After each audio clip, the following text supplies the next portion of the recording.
It's so sad, isn't it? Poor people can't even take a day off work. It's hard to look at someone so shabby. I really feel for their son, not being able to choose his parents. Poor people should just stick together. Please, don't come near me. I arrived at my son's sports event in my work clothes. Then, one of the mom friends made a harsh comment towards me. I could feel everyone's eyes on me. Little did they know who I really was. My name is Cindy. I'm 35 years old. I live with my husband and son. Recently, we went through a big change. Due to my husband's job, we moved to the city. I had moved when we got married, but moving with a family was harder than I expected. Unpacking, setting up furniture and appliances, sorting out utilities, changing the address on my driver's license, the days just fly by. Especially tough was taking care of my son, Chester, while moving. Chester, ever so curious, tries to go off on his own. He doesn't care that it's an unfamiliar place. Hey, where are you going? To the nearby supermarket. You went there yesterday, right? What will you do without any money? Well, it's boring at home. Did you finish setting up your room? You haven't opened all the boxes yet, have you? Not yet, but… Do that first. Mom's heading to the school now, so have it done by the time I get back, okay? Yeah. Just once is enough for a year. I always tell you that, don't I? Today, I have to go to the elementary school for Chester's transfer process. I always try to be on time, but this morning was so hectic I ended up running to the school. As I neared the school gate, I caught my breath before entering. Walking into the staff room, more than half of the desks were empty. Probably because of classes. It's been a while since I've in a staff room. Brings back memories of my school days. Feeling a bit nervous, I checked the seating chart for Chester's teacher. That's when a woman approached me. Can I help you with something? I'm looking for my son's teacher's desk. Oh, it's that one in the corner. Thank you. As I was about to head over, the woman continued. Excuse me, you're new here, right? Looking for a teacher. Do you have a child at this school? Yes, I'm Cindy. We recently moved nearby. I'm here for my son Chester's enrollment. He'll be in 4th grade. Oh, is that so? I'm Sissy. My son is also 4th grade. Maybe they'll be in the same class. Nice to meet you.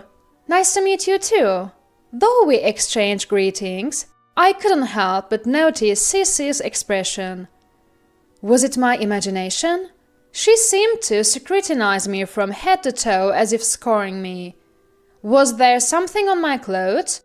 Or a stray grey hair, perhaps? Then Sissy spoke up. By the way, did you buy that outfit at a dollar store? This? No, it's not from there. Wearing that to school, it's pitiful for your son, Chester, isn't it? He would want his mom to always look nice. I see. This was the first time someone had been so harsh with me. It was a big blow, especially since I was already exhausted. Looking closely, I noticed Sissy was dressed in high-end brands. Unfazed, she continued. There's a bathroom down the hall. Why don't you look at yourself in the mirror? You'll understand what I mean. With that, she left the staff room. I sighed with relief. Then, Chester's teacher approached me. You're Cindy, right? Yes, I'm your son's teacher. Looking forward to working with you. The teacher seemed calm and kind. Sissy, you were just talking to, she's quite a character, isn't she? Unable to affirm or deny, I just laughed it off. She's the PTA president, known around here as the leader of the mom group. Is that so? Yes, she often comes to school without much reason. Seems like she's just showing off her branded clothes and bags. The teacher's troubled expression was memorable. Being a school teacher must be tough. Not only do they have to take care of students, but also handle parents. Anyway, I need to be careful around Sissy from now on, I thought to myself. The paperwork went smoothly and I headed home. The next day, I rode my bike to the nearby supermarket. Eggs were on the sale today. As I parked my bike, I unfortunately spotted Sissy getting out of a taxi. I quickly looked away, but it was too late. Sissy briskly approached me. "Oh, isn't that Cindy?" "Hello, thank you for yesterday." She was dressed head to toe in brand names again today. Without intending, I wore the same outfit as yesterday. I thought it wouldn't matter since I was just going to the supermarket and didn't know many people yet. But she immediately began her fashion critique. "Excuse me, are you wearing the same clothes as yesterday?" "Yes." "I'm embarrassed. It's been hectic with the move." "That's just an excuse, isn't it? Can't you dress a bit more decently?" I was lost for words at Sissy's audacity. I may only earn 3,000 a year, but I never skimp on style. My husband, a CEO, always says that first impression count. Wait, 3,000? As I stood there speechless, she continued. "Make sure you dress up for next week's sports event. You don't want to be ridiculed, and it affects your child's education too." With that, she clicked her heels and disappeared into the supermarket.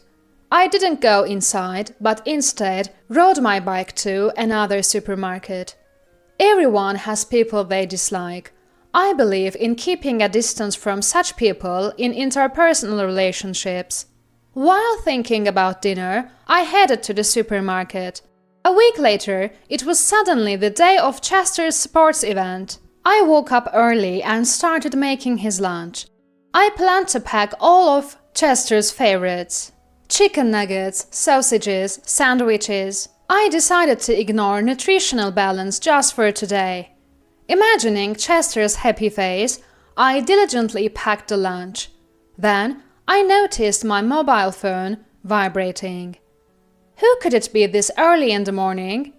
It was a call from work. I had a bad feeling. I answered immediately. My hunch was right. There was a problem at work, and it seemed too much for my subordinates to handle alone. I quickly got ready and left for work. Thanks to my subordinates' prompt contact, we were able to solve the problem quickly.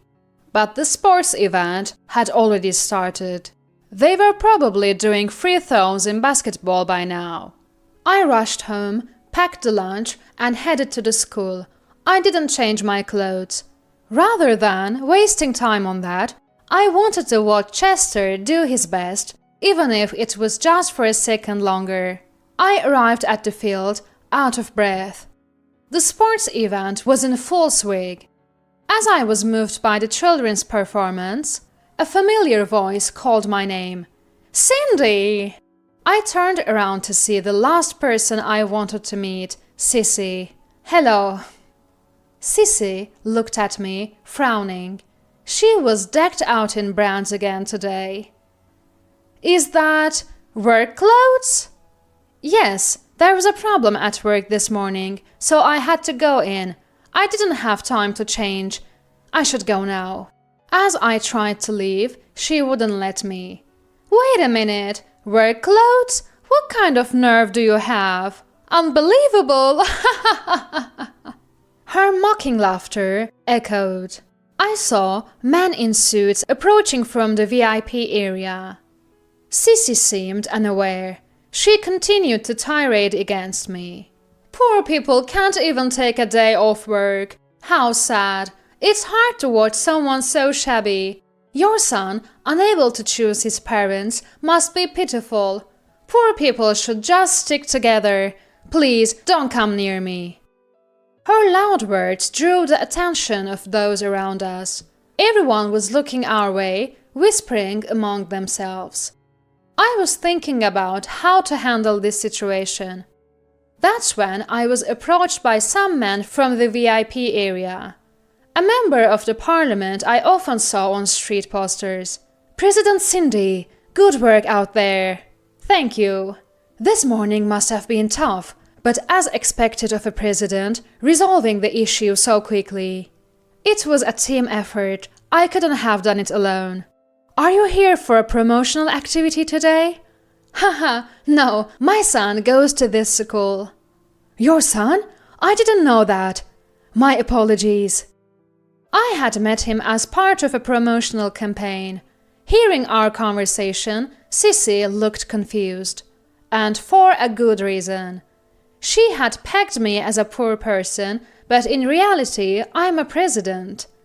My husband is an executive at Sharon Doll, a world-renowned apparel company in New York.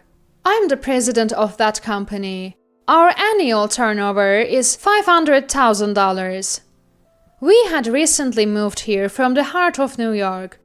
I'm a bit shy to say this, but we fall into the category of what one would call celebrities. The work clothes I'm wearing are a new product from Sharon Doll, designed to revolutionize work attire by combining style and functionality. It took about 3 years to develop, and it's a product we are proud of. It's been making a buzz in Japan recently with extensive promotions. We hired a popular young actor as the model and advertised through TV commercials, magazines, and social media. It should be quite well known, but Sissy, only interested in established brands, didn't know about our company. The crowd started whispering. I heard people saying, "Isn't that Sharon Doll's new product?"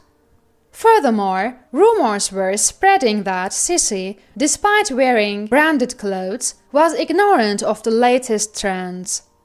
Overwhelmed, Sissy quickly left the scene. I was bombarded with questions about the new product by other parents, but I left it to my subordinates and went to find Chester. I found him stretching, preparing for his turn. "Chester, do your best!" I shouted, making sure my voice wasn't drowned out by the surrounding noise. Quickly, Chester noticed and waved back. I managed to see his goal kick. He looked so pleased with himself. Watching him, my heart swelled with pride. Kids grow up so fast. That's why every moment is precious. Chester and I enjoyed lunch together, and I supported him wholeheartedly in the afternoon events. A few days later, an unexpected fact came to light. Sissy's husband's company was a client of Sharon Doll. Due to this incident, the contract was terminated. Her husband's arrogant nature became evident. The company took a huge hit, likely struggling to stay afloat in our industry. Once you get a bad reputation, it's almost impossible to recover. And Sissy's public insult to me became an issue with the education board. Someone who had heard our conversation leaked her rant. There were even videos which spread quickly on the social media. Though the faces were blurred, it was obviously Sissy and me. I tried to have it removed multiple times, but as soon as one was deleted, another appeared. I grew tired of this endless cycle. It's a true digital tattoo. Because of that video, Sissy's family lost their place in both the school and the community. They stopped attending school events and eventually moved away. Sissy's family moved away late at night, almost like they were fleeing. I later learned that Sissy hadn't only been targeting me. Apparently, she often made snide remarks to other parents who didn't wear brand name clothes. She didn't just impose her tastes on others, she also denigrated their characters. The school and other parents had been filing complaints against her. Unintentionally, we all ended up being thanked for driving the Sissy family away. Thanks to an offer from the school and support from the community, I'm now serving as a fashion advisor for parents and children. I am thrilled to be able to use my experience and knowledge. Above all, it's great to have the chance to become closer with Chester's friends and their parents. Today, I'm hosting a session on winter outfit coordination at the local community center. I've prepared thoroughly. Though it's not my main job, I'm eager to enhance my experience. As I was eating breakfast, I noticed Chester staring at me. What's up? You've been looking at Mom? Mom, you've been really cool lately. Really? What brought this on? I didn't really understand your job before, but now I see your company's clothes on TV, and you're speaking today, right? That's right. Mom, you're amazing. My friends even say your mom is incredible. Really? That makes Mom happy. Balancing parenting and work is truly challenging. Sometimes I think about spending more time with Chester if I weren't working. But Chester seems to understand something from watching me work. It's been worth it, striving positively as a president, wife, and mother. Mom's going to keep working hard, so you do your best in your studies, Chester. Okay. Just once for an okay. We finished our breakfast with smiles.